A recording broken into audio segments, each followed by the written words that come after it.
Hello, dear DSC English content candidates. Welcome back to my Grammar for Success channel. I am Koresh Babu, a retired lecturer in English from Hyderabad. In today's video, I am going to teach you the poem OZYMANDIAS written by P.B.Shelly. This poem is very important from your examination point of view, and one or two bits may be given from this poem. Therefore, I request all of you to watch this video till the end without skipping it in the middle, and if at all you happen to like this video, please subscribe to my channel and also share this video with all your near and dear ones. Thank you so much. Now let's get into the video. OZYMANDIAS, okay, and written by P.B.Shelly. Okay, shortly and sweetly we call him P.B.Shelly, right? And here, before I give you the interpretation of the poem, the meaning of the poem, I would like to talk to you a few things about this poem as well as about this poet. Okay, you know very well about this poet. P.B.Shelly was an English poet. He was born in England, but he died in Italy, you know very well. He wrote so many poems in his lifetime, and the remarkable ones of his poems were Prometheus Unbound, To a Skylark, and Adonis. Okay, this poem was written in 1817 in protest against industrialization and nationalism in the romantic poet, because this P.B.Shelly was a romantic poet. Okay, but this poem, though written in 1817, was published in 1818 by his friend Hunter in a daily newspaper called The Examiner. Okay, right. And in this poem, the poet reflects upon the transient nature of human power and also the inevitable decline of all leaders of this world and their empires. Okay, yes, what happened to Alexander the Great, what happened to various emperors and kings of kings who ruled this world. They vanished from this earth and they are no longer to be remembered, because as the time passes by, people forget about them. Nowadays, we don't remember Alexander the Great. Okay, we don't remember Hitler. We don't remember Ashoka the Great. So many kings and emperors ruled this world, and all those leaders and their achievements were totally forgotten. Okay, those kings and emperors and their achievements, they are all subject to inevitable decline. That is what the poet is telling you in this poem, and he is also telling us that the vanity of human greatness, the greatness of the emperors, the vanity of their great achievements, no longer to be remembered by the people of these generations. And one more important point is that, you know, all powerfulness of death. Death is powerful. Death meets everybody, whether you are an ordinary person or an emperor or a king or anybody, whoever you may be. Death lays its hands on everybody. So that death is very powerful. Not the emperors are powerful. You see, Alexander the Great, though he says the conqueror of the world, was subject to death. Death has conquered him. Death has conquered all the emperors, all the kings. So the all powerfulness of death is also explained in this poem, and also the transient nature of human life. Our life is very temporary. You know very well, we live today and tomorrow we die. Okay, our life is very temporary, very transient. So the transient nature of human life is very clearly explained in this OZYMANDIAS. Okay, and all these things, many other things are also there. I cannot tell all these things orally. If I tell you all these things orally, you may not retain them in your mind, and that is why, for your convenience, for your benefit, I am giving all those important points on the board itself in the form of slides. Please follow all these things. Okay, right. And here, introduction to the poet and the poem. Okay, first of all, you see, P.B.Shelly was born on August 4, 1792 in Sussex, England. Okay, that is there. Okay, very simple, very easy, that point. And he died on July 8, 1822 in Italy. These 2 points may be important from your DSC examination point of view. That's why I have mentioned them here. Right. Next, OZYMANDIAS is a beautiful sonnet. Tomorrow he might ask you, Ozymandias is, four choices will be given: sonnet, ballad, lyric, ode, something like that. In order to confuse you, four options are given. Then what do you say? This Ozymandias is a sonnet. It is not just a sonnet, it's a beautiful sonnet. A sonnet consists of what? 14 lines every time. Okay, and here it's a rhyme scheme is AB, AB, AC, DC, ED, EF, EF. So that is the rhyme scheme of this poem, and you can observe that rhyme scheme. Here its metrical pattern is iambic pentameter. Iambic pentameter means what? In that iambic pentameter, there will be 10 syllables.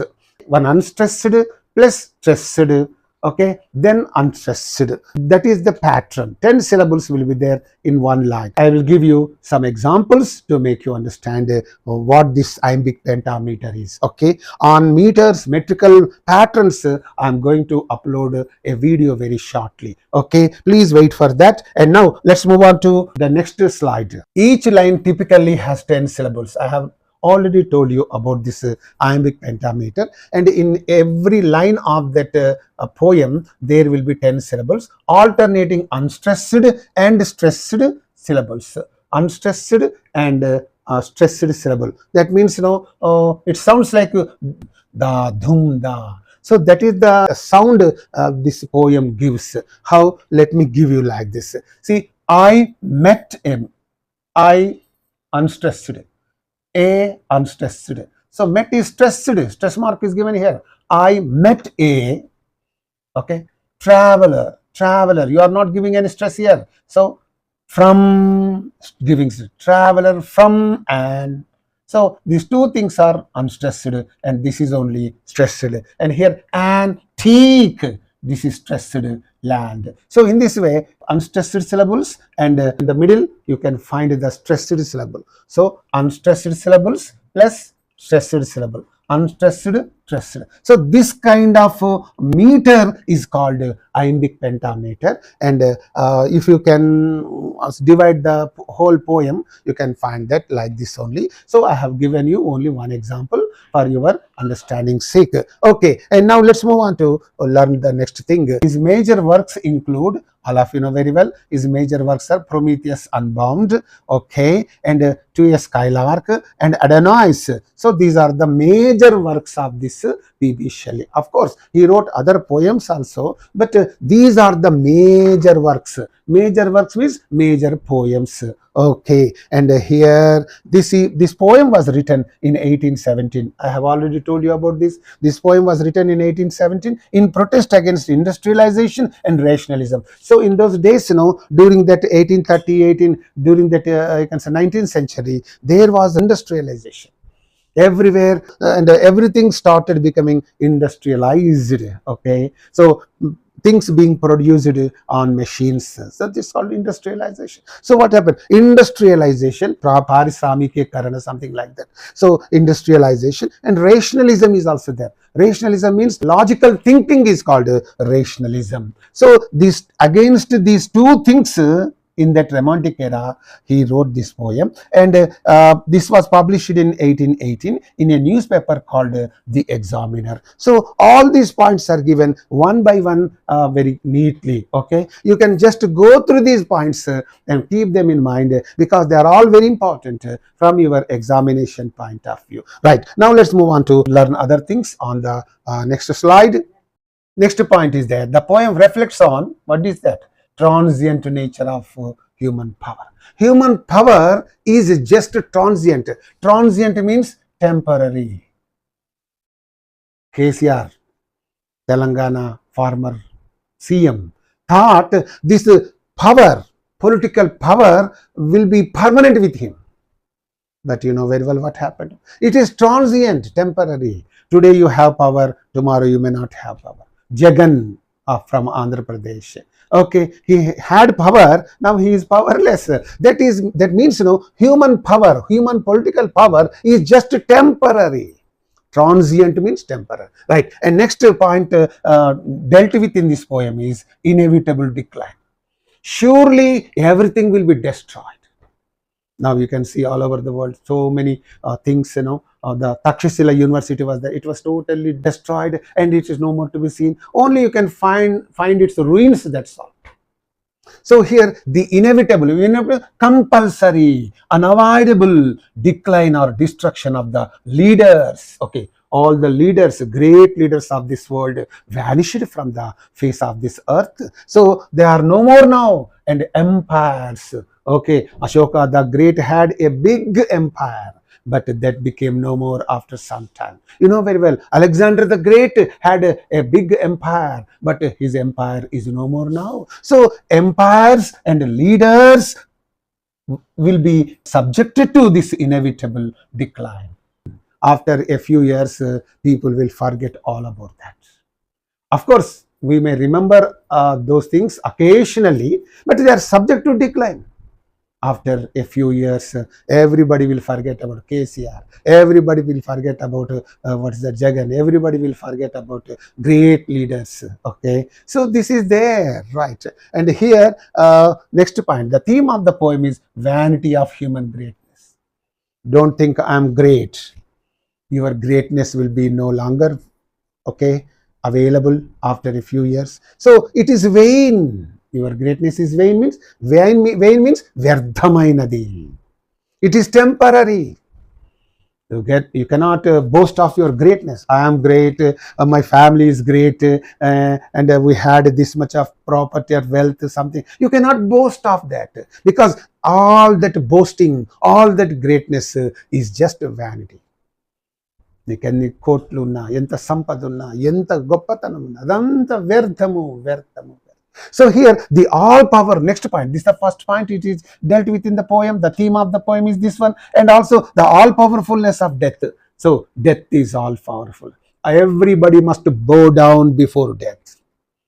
Tomorrow I must bow down before death. Day after tomorrow you must bow down your head. So before death, everybody must bow down his or her death. So that is the powerfulness of this death. This point is also the theme of this poem, and the transient nature of human life. Transient means again temporary nature of human life. Human life is very temporary. How long will you live? 60 years, 70 years, 80 years, maximum 85 years. In India, people living beyond 80 are just 2%. Just 2%. So by 60, 70 only people will die. So that means, human life is transient. So this is the theme of this poem, and in this poem these two things are explained. Okay, that is that. And next, the decay of Ozymandias statue symbolizes the fleeting nature of political power. So if you look at this Ozymandias statue, you find the fleeting nature of political power. Political power is just temporary. It is like a bubble on water. It will appear in 1 second and it will disappear in another second. So that is called transient, fleeting. Fleeting again means transient. Kshanabhanguramaina jeevita. Right? And political power is also Kshanabhanguramainadi, and human life is also Kshanabhanguramainadi. Our life itself on this earth is just transient and fleeting, right? And here, next point is the boundless desert emphasizes the power of nature over human endeavor. So this you can see the picture on this screen, on this slide. This is the picture of the desert. It is very vast. This indicates the power of nature over human endeavors. Everything will turn into dust. Okay, now let's move on to the next slide. The poem highlights how time erodes all human achievements and legacies. How this poem tells us one more thing, how time erodes, makes disappear what? The human achievements and legacies. Okay, these two things will be eroded in course of time. Time has got that capacity. That means over a period of time, you forget all about the achievements and the legacies of the great leaders and emperors. That is the meaning of this point. And you go to the next one. What is that? The poem's reflection on the impermanence of power remains relevant in contemporary discussions about leadership and legacy. The impermanence of power, mentioned in this poem is quite relevant in this contemporary world. because nowadays people, many leaders of this world think that they are going to live for a long time, and their achievements are going to be remembered by the people for years to come.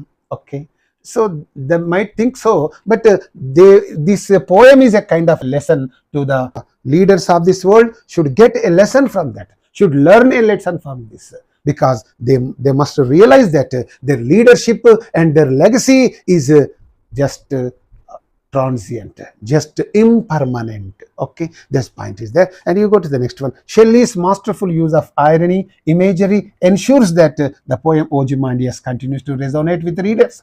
And here this Shelley used irony and imagery in such a way that most of the readers, the students also enjoyed listening to this poem. And here, because this is very appealing to the readers, the poem is very appealing to the students and to the people, because in this poem the irony and imagery, these two things are skillfully used.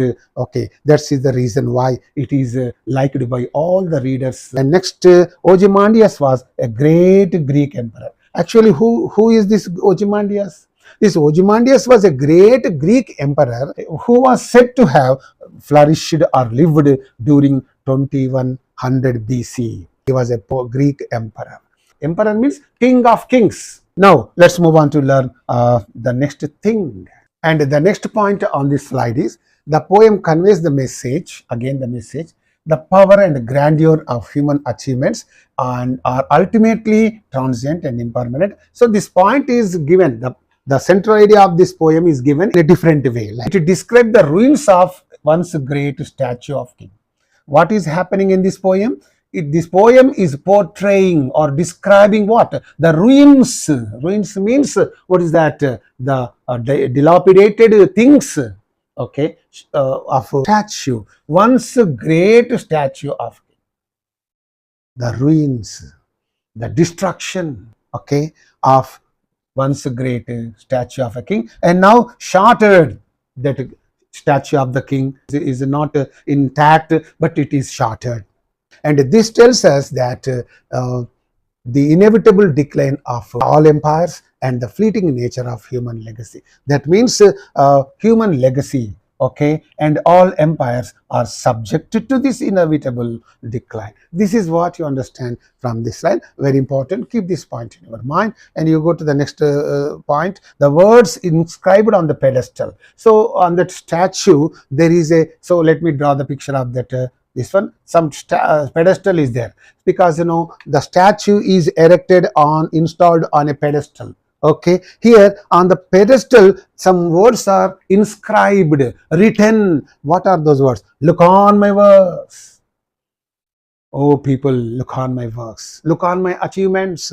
You mighty, all powerful and strong people of this world, you look at my achievements.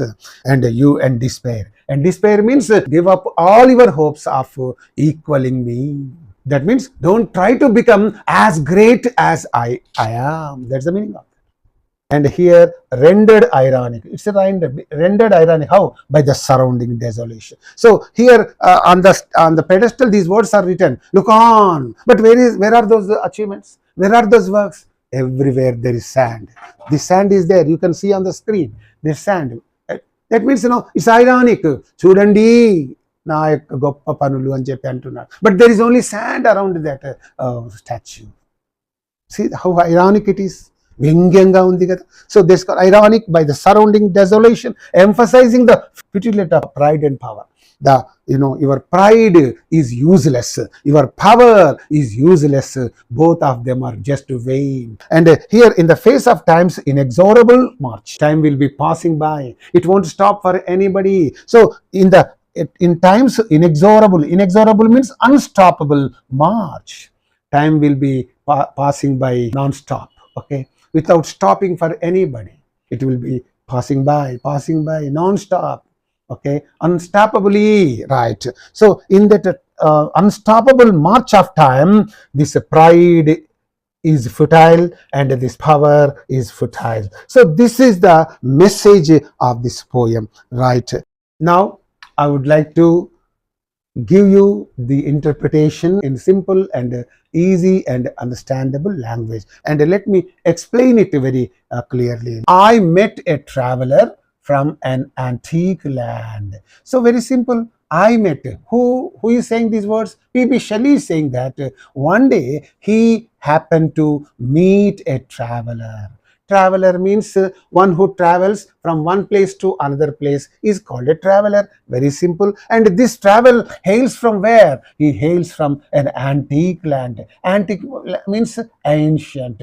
Ancient land. You see that? One day, the poet P.B.Shelly happened to meet a traveler who came from an ancient land. That is the meaning of this, right? Who said, and this traveler said, two vast and trunkless legs of stone.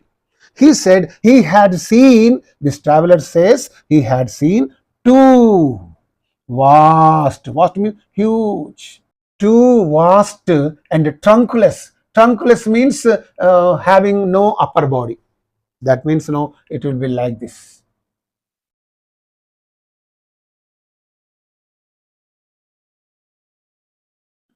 Okay. So this upper body is not there.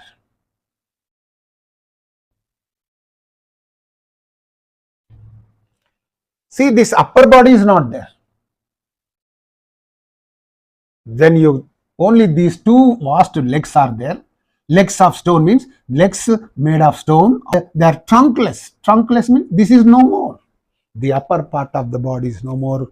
So sand in the desert. So where are they? Stand in the desert. Where are these two legs standing? They are standing in the desert. Okay, this is the desert. You can see the picture here. I'm giving you the picture of this desert. So they are standing in the desert. Near them on the sand. So these are standing like that, and near them on the sand, half sunk a shattered visage. So for example, this is there. Okay, this is like that. Near this there is a face. Okay, there is a face. Okay, shattered. Shattered means broken. That is also half sunk. Half sunk means what? Half buried in the sand of the desert. So here shattered visage. Visage means what? Face. Very simple. Visage is simple. Shattered means broken. Okay, shattered, broken face lies. Okay, on this, near these two legs, there lies in the sand, half buried, a shattered visage lies. Whose frown on this face? What can you find on this? You can find some kind of serious feeling, some arrogant feeling, some proud feeling, some angry feeling, or such a frown feeling is there on this face, with and wrinkled lip. When do you wrinkle or twist your lip? Whenever you are very angry, you say, you just, this is called wrinkle. Wrinkle means that is twisted lip is called wrinkled lip. And sneer of cold command. Sneer means jeering. Okay, jeering or mocking. ఎగతాళి చేస్తున్నటువంటి. And also of cold command. Cold command means what? Authoritative. Authoritative expression. Authoritative expression. Dictatorial expression. Despotic expression. నియంతృత్వపు ఒక ముఖ కవలిక. Okay, expression. So that you can find on this on the face of this statue. Okay, on this shattered face, and tell that it's a sculptor well those passions read. Really, all these passions means feelings. Okay, all these passions were clearly chiseled by the sculptor in his face. Because you might have seen many sculptors making statues. For example, Balaramudu, some Ayodhya. So when you look at the statue, what happens? You feel that that Balaramudu is alive and is ready to come to you. That is like that. That kind of feeling you find.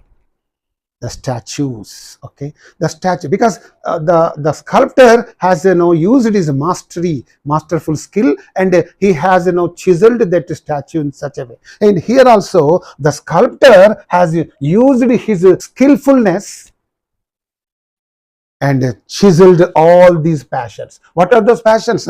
Frown, very angry. Wrinkled lip means arrogant. And sneer means jeering, mocking. And cold command, authoritative expression. So 1, 2, 3, 4. These 4 feelings or passions were beautifully chiseled by the sculptor.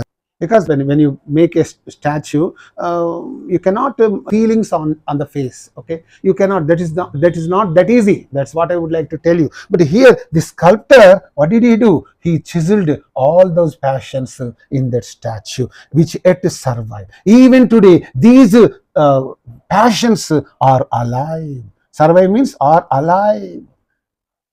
They are still survive means they are still alive, stamped on these lifeless things. So on these lifeless things, on this stone, you can find all these passions, all these feelings very visibly, very clearly.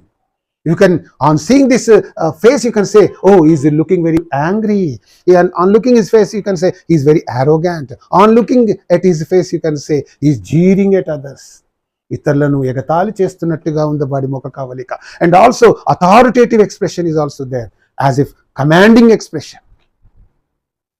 All these things are clearly chiseled by the sculptor in that statue, and they are alive even today, because in these lifeless things means statues. And now you go to the meaning of the remaining 7 lines. This is the second part of the poem. In this you can find 7 lines again. 7 plus 7, 14 lines, because it is a sonnet. You know that very well. The hand that mocked them and the heart that fed. The sculptor, okay, sculptor, right? The sculptor that mocked them. That mocked them means that ridiculed, okay, ridiculed those passions, okay, those passions. Because he recreated that statue mocking at those passions. Okay, because mock has got another imitated. He imitated those passions as they were, and he recreated this statue, putting all those feelings in that statue. Because perhaps while mocking at those passions, and the heart that fed, and the heart of the statue subject, that is Ozymandias, must have accepted those passions. In those days, when the statue was made by the sculptor, the king Ozymandias, he must have fed, means he must have supported those passions. He must have accepted those passions, clearly recreated in the statue.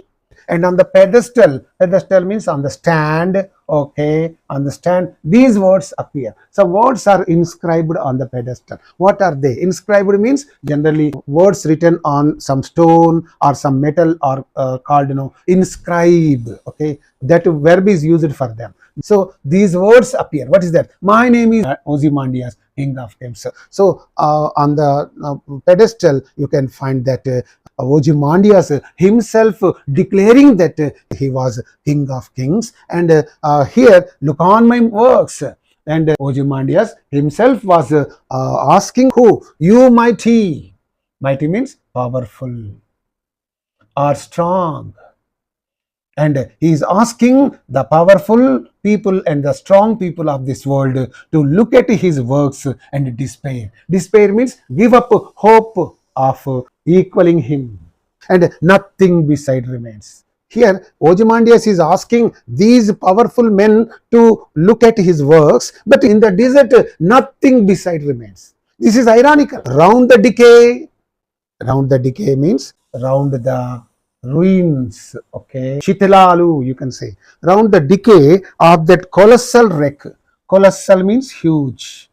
Huge wreck means here shattered statue, okay. Around the ruins of the huge broken statue, there is boundless sand. Boundless and bare means endless star, okay. Endless is there. The sand is endless. It is surrounded by the endless sand.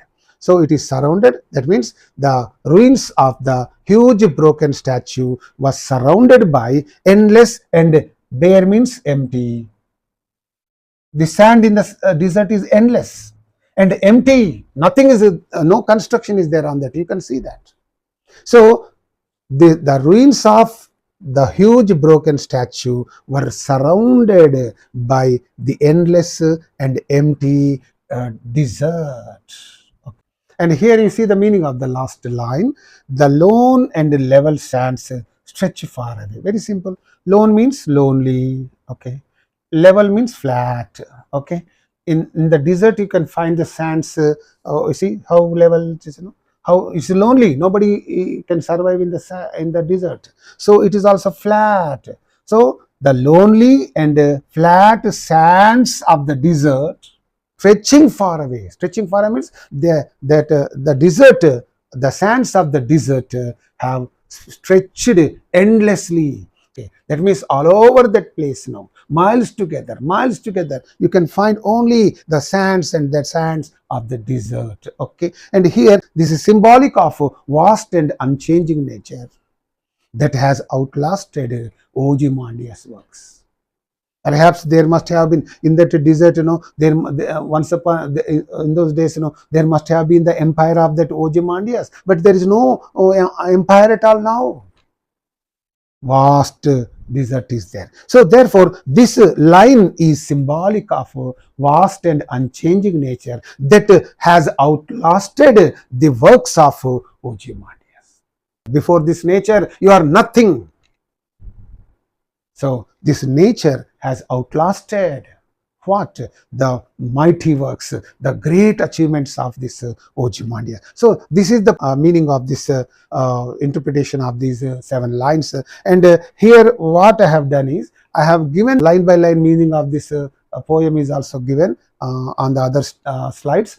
Please, you can watch there very clearly. Once again, you can come across that. Right, line by line interpretation of the poem. Very quickly, I give you that. I met a traveler from an antique land. This is the first line. One day, the poet happens to meet a traveler who comes from a distant and, of course, distant ancient land means I have given distant ancient land. Right. And here, the meaning you can get. Who said 2 vast and trunkless legs of stone. So this traveler says that he had seen 2 vast and trunkless legs of stone. Okay, the traveler says that he has found or seen 2 enormous, vast means enormous stone legs without the upper body. Upper body is called trunk in the desert. Okay, and here stand in the desert, near them on the sand. So there is continuation. There is a continuation of these 2 lines. Trunkless legs of stone stand in the desert. So link is there. So this is called enjambment. Okay, stand in the desert, near them on the sand. That means the body of the trunkless legs of stone I can say are standing isolated in the desert, nearby lying in the sand. Continuation again. Nearby, near them on the sand. Nearby, near them means nearby, lying in the sand. What? Half sunk, shattered visage lies whose from. So this poem is flowing, from one line to the other lines. That's why, some meaning is here, so the other remaining meaning is in the other line. So half sunk. So in the sand, that you can say, you can find that statue, the trunkless legs of stone are half buried, a shattered visage. You can find a half buried. Okay, what is that here is given? Is partially buried. Half sunk means half buried. Okay, what is that? It has a broken face, shattered face. Okay, these words belong to the previous line, and that's why some dots are given. Is a partially buried. In the sand, the trunkless legs of stone are partially buried. This is okay. And later on, it has a broken face. Shattered Venus means broken face. With what? Whose frown? With a stern, scornful expression. On that, serious look is there. Very angry look. Already I have told you, frown means angry. Frown look means a stern, serious, and a scornful expression, and a mocking expression can be found. Yes, what is that? And wrinkled lip and sneer of cold command. That means the face has a curled lip. Wrinkled lip means curled lip. Curled lip indicates that he was very arrogant. And a sneer of cold command. Sneering means mocking at somebody, or ridiculing somebody, ఇతరులను హేళన చేస్తున్నట్లుగా, గేలి చేస్తున్నట్టుగా ఉండేదాన్ని sneering, authoritative expression.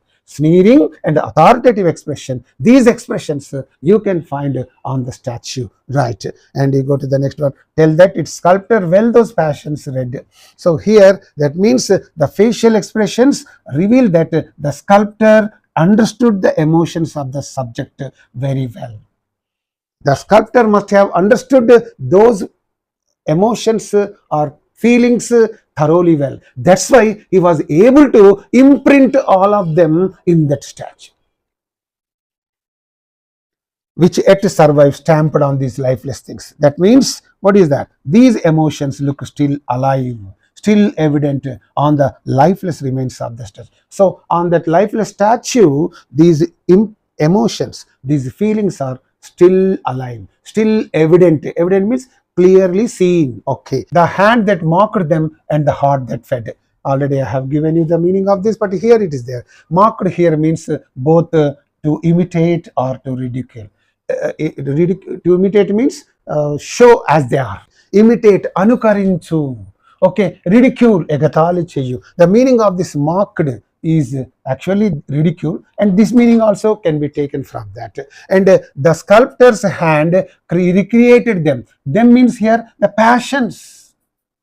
All those passions that we have learned just now are recreated in that statue. Perhaps also mocked these emotions. Perhaps he must be mocking at those passions of the emperor, while the heart of the statue subject, who is the statue subject? That is Ozymandias. So must have supported, nourished them is given here. Nourished them means supported or accepted them. This meaning you can take. Okay, perhaps he must have accepted them, because without showing the statue to the emperor, you cannot erect it anywhere. So here he must have seen that statue and he must have okayed it. He must have accepted it, and that's why it was erected in some city or something like that. And here you pay attention, and on the pedestal these words appear. What are those words? On the statue's pedestal are inscribed the following words. Okay, what are the words written here? My name is Ozymandias, King of Kings. That's very simple. The inscription declares that the statue represents Ozymandias. Yes, Ozymandias himself is saying that my name is Ozymandias, I am the King of Kings. Okay, he considers himself the greatest of kings, the King of the Kings. Okay, the greatest of the kings means King of Kings. Okay, right. Look on my works, you mighty and despair. What is the meaning of this? Ozymandias boasts of his works. Look on my works. నేను సాధించిన పనులు చూడు అంటున్నాడు. That means he is boasting of his works or achievements. Works means, already I have told you about that, achievements, and challenging other strong and powerful people. He was challenging the powerful people. He was challenging the strong people to look on his accomplishments and despair at their own incapability, because they must think, oh, we can't achieve those things. The real meaning of that, to give up their hopes or attempts of equaling him. ఆయనతో మేము పోటీ పడలేమయ్యా, ఆయనకు ఆయనే గొప్ప, మేము ఆయనతో పోటీ పడలేము. That is the meaning. నా పనులు చూసి నిరాశ చెందండి, నా అంతటి వాడిని కాలేనని మీరు అనుకోండి. That's the meaning of that, right? And here you see that nothing beside remains round the decay. So this again goes into the round the decay. Some sentence connection is here. This sentence ends here. Nothing beside remains. Very well. Despite his grand claim, what is he doing? Yes, he was challenging the powerful people, strong people, to look upon his great accomplishments and despair. So here he was making a grand claim, but nothing else remains over there. Nothing else survives there. In that huge desert, in that vast desert, you cannot find any of his empire, any of his accomplishments, any of his achievements, right? The scene is surrounded by, round the decay means the scene is here. This decay means, already I have told you about the ruins. So this the ruins are surrounded by what? Of that colossal wreck, boundless and bare. That means the ruins of the once mighty statue. Once upon a time it was a huge task. Colossal means huge, Colossal means mighty. Around around the ruins of that mighty statue, what can you find? You find with endless and empty desert around it. You can find endless. Boundless means endless, bare means empty. So endless and empty desert around the ruins of this mighty statue. Only that thing only you can find, not his empire, right? The lone and the level sands stretch far away. This is the last line. What does this line tell you? That okay, lone means I have already told, lonely, okay, and level means flat. So in the desert you can find all level sands. Lone sand. Lone means nobody will survive in that. Nobody will live in that desert. So that's why lone and level sands. That means desolate. Lone means desolate. Desolate means what? No human beings will live in that desert, right? So the lone and level sands stretch far away means the sands in the desert stretch out endlessly. Far away means endlessly, symbolizing the vast, unchanging nature. This nature is vast. This nature is unchanging. And this nature has outlasted the works of Ozymandias. This nature, what did this nature do? It has outlasted the works of Ozymandias. So this is the meaning of this. And now let's go to the next slide. Literary devices used in the poem. Very quickly, I would like to talk to you about them. Ozymandias by P.B.Shelly, which is rich with Ozymandias by P.B.Shelly is rich with literary devices. Here are given some important ones. Okay, irony is there. Irony is very, very important in this poem. Okay, the poem is filled with irony, particularly the contrast between Ozymandias' grand ambitions and the ruined state of his statue. So, between this Ozymandias' grand ambitions and the ruined state of his statue. So, you can find some kind. How? Let us see that here. The inscription. Look on my works, you mighty and despair. So he says these words, look on my works, you mighty and despair, is ironic. This line is ironic because nothing remains beside it. Because his works have crumbled into dust. Nothing remains there. His works have crumbled into dust, and therefore this is quite ironic. Okay, and alliteration is there. Repetition of consonant sounds in a line, giving some kind of beauty to the poetry is called alliteration, especially at the beginning only. Okay, cold command. Okay, in these two words, cold command, boundless bare, lone level. So this is called alliteration. Creates a musical quality and emphasizes the emptiness of the scene. Okay, right. Third one, imagery. Shelley uses vivid imagery to describe desolate scene. So that desolate desert scene is beautifully described in this poem, and that's called imagery. Imagery means visualization. Whenever something is said about something, you visualize that. You think of that. A picture will be framed or formed on your mental screen. That is there, right? And here, phrases like vast, trunkless legs of stone. Whenever this phrase is said, you immediately vast, huge, mamat, trunkless, mondemuleni, legs of stone, rati kallu. Automatically you just get that picture in your mind. So that's called imagery. And shattered visage, broken visage, immediately you get that picture in your mind. Paint a clear picture of the broken statue and the surrounding barren landscape. So this is called imagery. And here symbolism is there. The statue symbolizes the temporary nature of political power and human. The statue itself says, human life is temporary, and all human achievements are also temporary. Human life is temporary. Human achievements are also temporary. So this is called, the statue tells you this message, this fact, and that's why it's called symbolism. The statue itself is a symbol which tells this beautiful message. The ruined statue symbolizes the transient nature of political power, human life, inevitable decline of this. So this is a symbol, the statue. It stands as a symbol for these things. Personification is there. Shelley personifies the statue's sneer of cold command. Here is a statue, sneer of cold command. Does statue have life? No. So here, the statue is personified as if it had life. The statue is showing its sneer, okay, of cold command.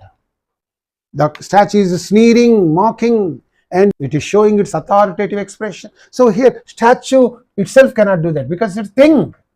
Personification means attributing human qualities to non-human objects or non-human things, that is there. So here, this attributing human characteristic to the statue, okay, that is personification. And here the statue to emphasize Ozymandias' arrogance, right? And here's the tone is there. What is the tone of this? The tone of the poem is one of solemn reflection. Solemn means serious reflection and awe at the passage of time and the futility of human pride. So the passage of time, that means time will be passing without stopping for anybody. So that's called the passage of time. And the futility of human pride. Human pride is just futile, just vain. Okay, human pride. People will be proud of their wealth, proud of their achievements, proud of their political power, proud of their influence. So all this human pride is just futile. Futile means useless. Okay, so the futility of human pride is and the passage of time, both are expressed in this poem in a solemn reflection. Okay, and enjoyment. No, one line of poem will run into the other line. That's called enjoyment. So here you can find all the poem uses enjoyment where sentences and clauses run over from one line to the next without a terminal function to create a flow that mirrors the endless expanse of the desert. So here, if you observe this poem, every line is flowing into the other line. Almost all lines have flowed into the other lines. Okay, I met a traveler from an antique land. It's not okay. Who? No, the sentence is entering this, flowing into the second one. Who said two vast and trunkless legs of stone? It's not complete. Here, stand in the desert. So here it is complete. So here what is happening? Not only these things, all other the remaining lines are also like that almost. So one line running into the other line is called enjoyment. Be silent, enjoyment, right? Metaphor is there. Eighth one is the metaphor. The entire poem can be seen as a metaphor for the inevitable decline of all leaders, and it's a metaphor. Ozymandias statue itself is a metaphor. Okay, that indicates the inevitable decline of all leaders, all empires, all emperors, all kings, all kingdoms, whatnot. Everything will decline. Okay, right. And here the colossal wreck, already said, huge statue, serves as a metaphor for the decay of human power and glory. So it stands as a metaphor for human power and glory, right? And the wrinkled lip and sneer of cold command also serve as a metaphor to describe Ozymandias' authoritative character. So metaphor. He has a wrinkled lip means instead of saying he is very arrogant, he says he has a wrinkled lip. Instead of calling somebody very dangerous and poisonous, you say what do you say? He is a snake. He is a snake means is as poisonous as that snake. So here in the same way, wrinkled lip means very arrogant. Sneer means sneer of cold command means authoritative expression, mocking expression. So also serve as a metaphor to describe Ozymandias' authoritarian character. Okay, this is caesura. Pronunciation of this is caesura. A caesura is a pause or break within a line of poetry, often dramatic or rhythmic effect. To achieve rhythmic effect and dramatic effect, in one line some commas are used. For example, look on my works, comma, you mighty, addressing them, and despair. So here this is these commas are bringing about some kind of dramatic and rhythmic effect. Okay, the exclamation mark creates a caesura, emphasizing Ozymandias' arrogant nature. So this line itself, despair, exclamatory mark is there.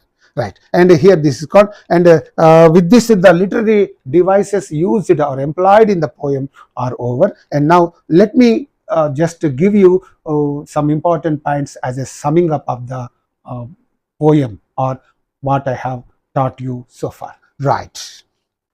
And key points to be remembered. What are the key points? Whatever I have taught you so far are given in the form of key points. So you have to just remember these important points. That will be enough, right? And here the poetic form of Ozymandias is sonnet, okay? And then P.B.Shelly belonged to the Romantic era, okay?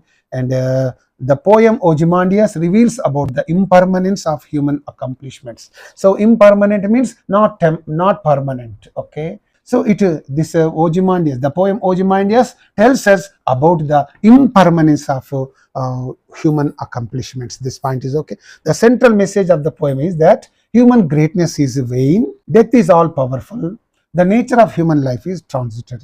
So the same point was given on the second slide. Here see, the purpose of the poet in writing Ozymandias is only to give the message that the human greatness is vain. The human greatness, human achievements, human life, just vain, and the nature of human life is transient. So human life is transient, temporary. So to give this message, the poet has written this poem Ozymandias, right? The word trunkless means body without the central part or upper part, mundemo, something like that only.